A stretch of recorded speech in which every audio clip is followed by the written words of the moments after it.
nous avons également des armes qui constituent, dans cette conflagration mondiale, eh bien, quelque part, une fierté de l'industrie française. Il en va ainsi du canon César, avec lequel nous vous rebattons les oreilles depuis des mois, et qui est sans doute une des armes livrées par la France à l'Ukraine les plus performantes, voilà, dont l'industrie française peut être fière.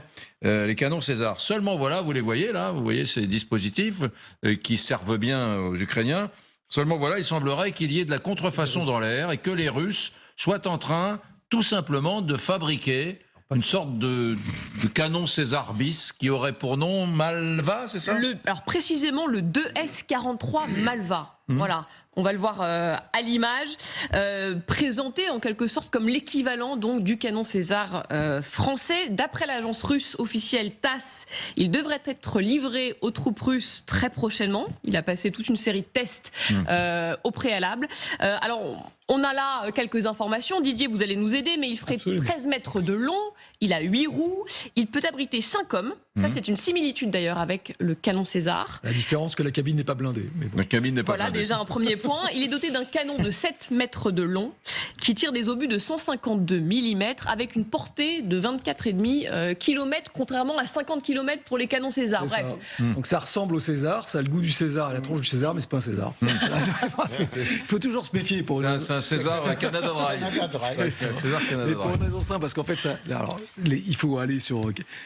En fait, c'est un canon mis sur un camion. Mais tous les canons mis sur des camions ne sont pas des Césars. Ouais. La force du César, outre que la portée donc, du César est au minimum le double de celle-là, avec des obus à peu près normaux, parce qu'on peut encore la rallonger.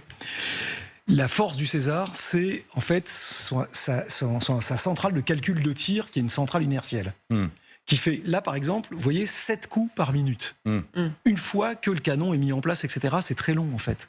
Oui. La force du César, c'est que les différents canons César qui se promènent en batterie sont capables de rentrer les coordonnées de leur cible pendant qu'ils roulent, que quand ils s'arrêtent en 60 secondes, ils sont prêts à tirer, ils tirent les 36 coups qu'ils ont en 40 secondes et déguerpissent. Et les 36 coups arrivent, et les 36 coups arrivent au même endroit. Donc vous voyez bien la grosse différence qu'il peut y avoir pour éviter la contre-batterie.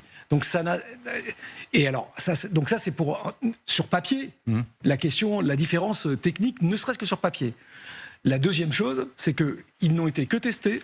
Ils sont soi-disant fabriqués, ou seront fabriqués par l'usine qui s'appelle Uralvagonstall, qui doit déjà faire du char, etc., alors qu'elle est sous embargo, qu'elle manque de personnel, qu'elle manque de matériel. Donc on attendra de voir. C'est comme le T-14, c'est comme le Rinjal. À chaque fois, ils nous annoncent des super armes. Et en général, effectivement, alors à part le Rinjal qui était pas copié, mais qui ressemble et finalement à la sortie, il n'y a rien qui sort.